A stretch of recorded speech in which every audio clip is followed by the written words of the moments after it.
Se está desarrollando en estos momentos la cumbre sobre la acción climática.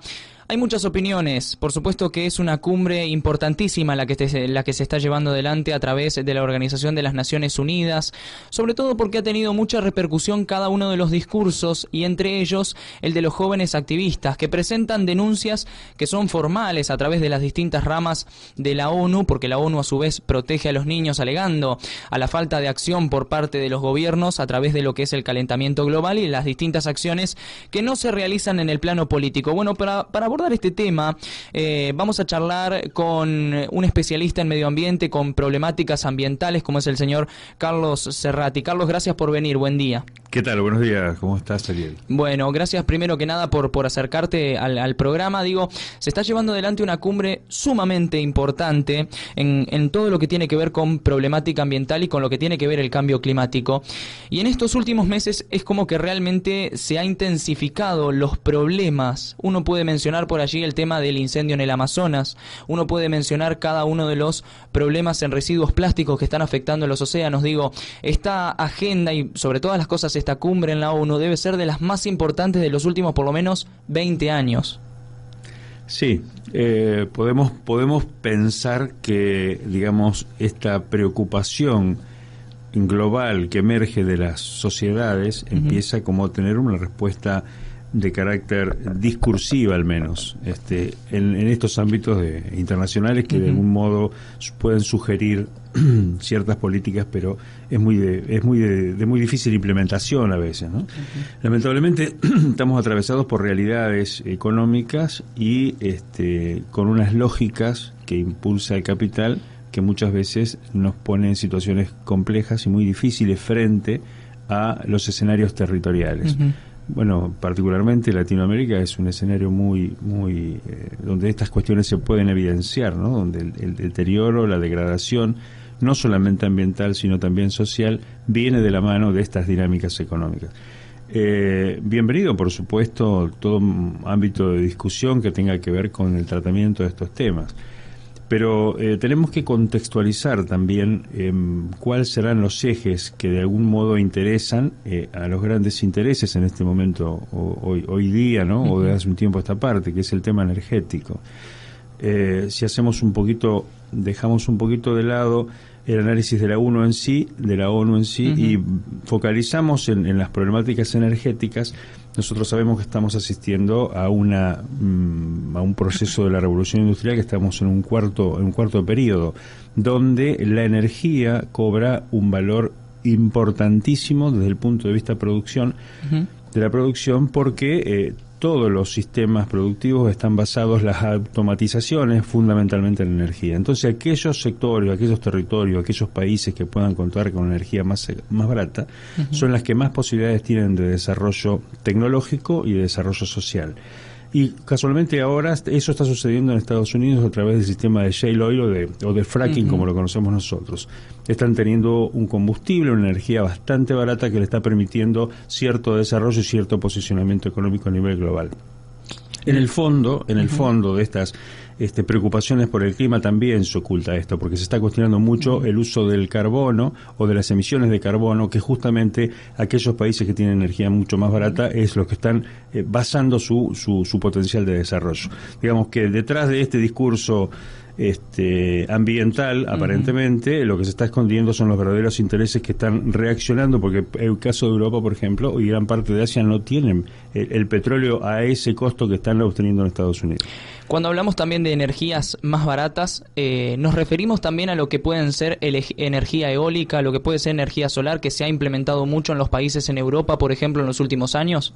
Sí, por supuesto. Lo que pasa es que, claro, el transporte no utiliza ese tipo de energía, utiliza combustible, ¿no? El desarrollo tecnológico que está orientado hacia los sistemas de transporte también están usando ese tipo de combustible. Europa tiene algunas líneas de ferrocarriles que pueden ser eléctricos y demás, pero digamos que el transporte fundamental está pensado en el vehículo, ¿no? El vehículo motor a uso de petróleo. Sí, y a ver, digo, también esto puede significar en algún momento un punto de no retorno, porque digo, estamos hablando de una energía, estamos hablando de que las fuentes de petróleo son cada vez más escasas, se llegan a puntos cada vez más escasos, digamos. Estados Unidos, creo yo que ha habido un movimiento en los últimos años para tratar de llegar a Venezuela para no tener que dar todo un recorrido para poder llegar a Medio Oriente. Exacto. También es por una cuestión geográfica, me imagino. Tal cual. Sí, tal cual lo señalás vos. Lo que se busca es tener energía barata, porque esa es la forma de sustentar los sistemas productivos. Esa es, digamos, el eje de esta cuestión. Por supuesto que cuando uno se retira un poco del problema, no lo está focalizando tan de cerca, tenemos que pensar la forma de producir en las escalas que se está pensando, o sea que los intereses globales están pensando, cuando en realidad habría que empezar a pensar en procesos de reversión y cada región del planeta pueda producir de acuerdo a sus posibilidades de desarrollo que pueda ir emergiendo en las sociedades, ¿no? Es decir, eso implica que los recursos naturales de Latinoamérica quedarían en Latinoamérica para el desarrollo de sus propias sociedades y así en cada uno de los territorios, pero esto equivale a un gran conflicto global por la pelea que van a existir por esos territorios. Entonces, lo que estamos discutiendo en el fondo es esto, ¿quién sigue manejando la torta como para poder repartirle por los pedazos? No, por supuesto. Eso es de lo que estamos hablando. Por supuesto, no, y pienso que todo este desorden que se está dando en cuanto a los intereses, por supuesto, económicos, que para ciertos países está todo ordenado y está todo estructurado, digo. A costilla de otros. Exacto, por eso digo. Me imagino que todos este desorden que se ha dado nos ha llevado a esto que estamos atravesando en este momento, los problemas climáticos por los cuales estamos atravesando. Yo no he visto como hace muchos años tantos huracanes juntos, tantas tormentas tropicales, es un desorden ambiental importante. Totalmente, que tardará muchos años de revertirse si empezamos hoy. Ahora sí se empieza dentro de un tiempo. ¿Se puede revertir esto? Y creo que sí, la naturaleza tiene una capacidad de recomposición, ¿no? Algunos piensan que, y ya un poco entrando a repetir pensamientos de otros, que si hay menos cantidad de gente en el planeta, la naturaleza va a ser más rápida su recomposición. Pero no se trata de eso, se trata de que cada uno pueda tener la libertad de poder vivir del modo que le queda más a mano, que le queda más cerca, que le queda más acorde a su cultura, a su desarrollo intelectual y a sus posibilidades que tienen ahí a la vueltita nomás, ¿no? Nosotros lo podemos observar acá, vemos, por ejemplo, el río Uruguay con un franco proceso de degradación, de los cuales prácticamente ningún colonense ha intervenido, salvo un caso puntual y por ahí está muy en boga en el día de hoy, que es el tema del tratamiento de frentes cloacales. Pero digamos, fuera de eso, los grandes problemas que tiene el río Uruguay tienen que ver con las grandes producciones agrícolas e industriales, ¿no? Claro. Después el aporte de las ciudades sí contribuye, pero digamos no es lo más sustancial. El proceso de deforestación para permitir una mayor siembra fue lo que afectó mucho más a la región del río Uruguay y a su cuenca que los efluentes de las ciudades, ¿no? Tal cual, y no es una realidad como lo estamos analizando y como lo está analizando bien Carlos aquí presente con nosotros, no es una realidad ya global, no estamos tan alejados de una realidad que a veces uno dice, no, porque sucede en el otro lado del mundo no nos puede repercutir. Lo cuenta Carlos y es cierto y es uno de los ejes centrales de esta conversación en esta mañana informativa, es acerca de los problemas que como bien me decía Carlos fuera del aire, no es de hace 2 semanas el problema de los efluentes cloacales en nuestra ciudad de Colón. Estamos hablando de un problema que ya nace en el 2008, que ya se venía tratando desde aquel año, que se venía analizando, y todas estas problemáticas que se acercan a lo que tiene que ver el río Uruguay. Digo, nos consideramos una ciudad turística, pero a veces no tomamos en cuenta de que estas cuestiones nos están llevando tal vez a un final en poco tiempo, porque digo, cuando se te termina realmente el atractivo por esta situación, digo, son cosas para analizar. Y quiero invitarte, Carlos, a que escuches la palabra de vecinas del barrio San Francisco, que ayer en diálogo con Relieves, puntualmente, con la gente de Relieves, decían esto, justamente acerca de la problemática que están sufriendo hoy en sus casas, ya, esto decían. ¿Cómo no? ¿Este problema surge de un día para el otro o ya lo venían sufriendo, digamos, anteriormente? Sí, no, o sea, yo tenía el patio mojado hace como 3-4 días. Por otros temas personales me fui, bueno, después cuando volví, fui a la casa de ella, le pregunté, fui a la casa de atrás, fui a la casa de ella, y bueno, el agua no venía por ningún lado. Nos fijamos en contra de la casa de las vigas y sale de ahí abajo. Entonces, bueno, buscamos otra gente y le preguntamos a ver si tenía mojado el patio y hay 8 casas con los fondos todos mojados. Exacto. ¿Y ustedes saben qué es de las piletas de líquidos fecales? Es las piletas porque se ve ya que filtra por la calle también. Ese es el tema. Se ve y no es agua, no es un caño roto. Hoy fueron los del municipio a buscar un caño roto. No es un caño roto, es agua de las piletas de Cantación y se siente el olor, no es agua limpia que sale. Eso es lo que le iba a decir. Imagino que también está el tema del... El tema es que en cada casa, en su casa, en la casa de ella, en mi casa, en los otros vecinos, hay chicos. Y nuestros chicos no pueden jugar en el patio porque hay agua atrás, hay agua podrida, hay desechos cloacales, es horrible. Muy bien, esa es entonces la palabra de las vecinas del barrio San Francisco. Digo, es realmente increíble e impactante la realidad. Sí, realmente es fuerte y con, digamos, lo que causa más indignación o mayor impotencia ante esta situación que viven seres humanos es la posibilidad de que en algún momento podía haberse revertido y no se tomaban las decisiones adecuadas para poder modificar esas condiciones, el estado de vida de estos vecinos. Cada momento que pasa se complejiza cada vez más, ¿no? O sea, si hace 10 años atrás o 15 años se hubiese resuelto, los costos, la operatoria hubiese sido otra, no bajo presión como empieza a ocurrir en estos momentos. Ya tenemos una emergencia que se puede resolver, seguramente se va a resolver, pero digamos que la expectativa que mañana vuelva a suceder va a estar presente en todos los que habitan el barrio. Y bueno... ¿Qué más podemos decir desde el llano, desde nosotros, salvo que solidarizarnos con la gente del barrio que está padeciendo? No tenemos otra herramienta salvo volver a insistir nuevamente y volver a organizar la sociedad como para que esto de un modo u otro tenga que tener una solución. En los aspectos técnicos, digamos, hay personas que están dedicadas o supuestamente con conocimiento como para poder resolverlo. Pero yo te digo, Eliel, no es un problema que haya emergido ahora, ya hace el 2008, 2009 se armó la Mesa Urbano Ambiental en ese momento, se pidió al Consejo Deliberante que se declare la emergencia ambiental en Colón, por unanimidad el Consejo la aprueba, y en ese momento el intendente era Hugo Marzó, y bueno, él la veta, argumentando los intereses turísticos del pueblo y demás.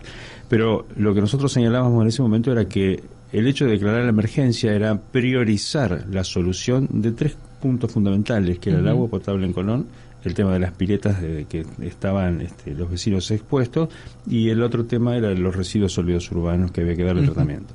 Lamentablemente no se hizo.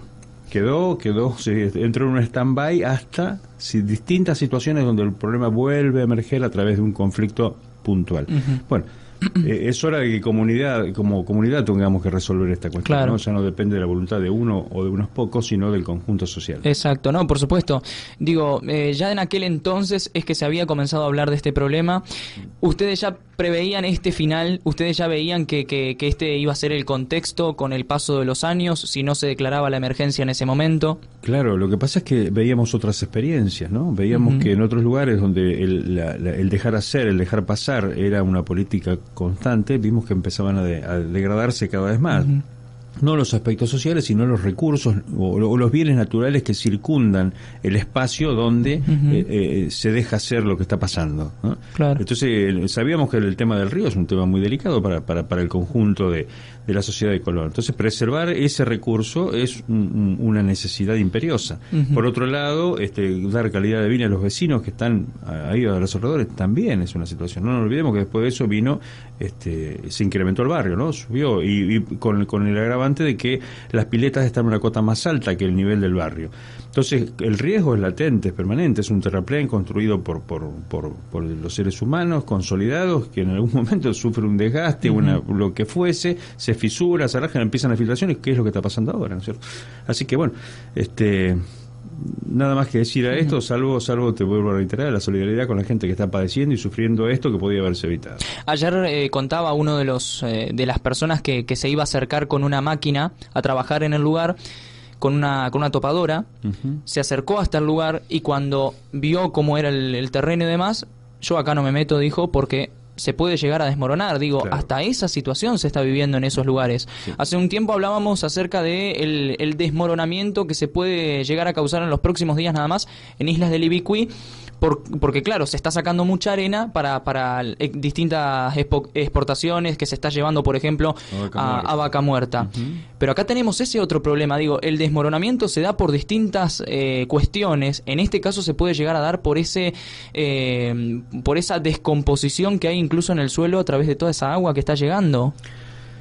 Hay un proceso que sucede, yo lo he visto hace muchos años atrás cuando estaba relacionado a los aspectos industriales, que tiene que ver con que los microorganismos van penetrando en las estructuras de los elementos que lo contienen y van deteriorando. Digamos, un terraplén de tierra en principio uno lo ve cuando llena de líquido en la parte interior, por supuesto se moja y se consolida de alguna manera con esa humedad. Pero los microorganismos van trabajando, van progresivamente penetrando dentro del terraplén. Yo lo he visto en caños de hormigón de unos 7, 8, 10 centímetros de espesor y quedar como un cristal, porque era tocarlo y partirse después. Es decir, quedan atravesados a través por los microorganismos que van como multiplicándose dentro de la estructura del material. En este caso puede haber pasado exactamente lo mismo. O sea, si bien el ambiente no es propicio porque es un ambiente de brosa consolidado, pero la vida es más fuerte que cualquier muro de brosa, ¿no? Y va avanzando en la medida que las posibilidades así lo vayan permitiendo. Y bueno, es una de las posibilidades que existen esto. Yo no conozco los detalles técnicos de lo que está pasando, de lo que ha pasado. No he ido, estaba justamente por ir ahora en la mañana a darme una vuelta. Pero digamos que ante una obra construida por el hombre, podemos pensar que en algún momento sufre un deterioro, un envejecimiento y pueda sufrir problemas como este tipo. No puntualmente por el intendente electo José Luis Walser, digo, esto es una cuestión de carpeta política, ya debe ser a día de hoy una obligación para cualquier político de turno. Sí, yo entiendo que Opino y pregunto a la vez. Sí, yo, creo que el problema es un poco más profundo, ¿no? Responsabilizar a la política en prima facie es lo que se ve, pero digamos, la política responde siempre a los intereses prevalecientes dentro de la organización social. Bueno, cuando hay intereses que tienen más capacidad de influir, la política responde a ese tipo de situaciones. Por distintas razones que no vamos a entrar acá, pero forma parte de las dinámicas de la política, ¿no? de los estudios sobre la política. En la medida que se conjunte masa crítica, voluntad o poder económico detrás, bueno, las decisiones van más en ese sentido. Entonces, muchas veces las cosas que pueden ser importantes van quedando de lado, ¿no? por las cosas urgentes. Tenemos un sistema político que trabaja sobre los aspectos cotidianos con mucha rapidez, ¿no? Está como preparado, es un bombero que está permanentemente apagando incendios. Ante lo que pasó ayer, seguramente la movilización del municipio está pendiente de lo que está sucediendo.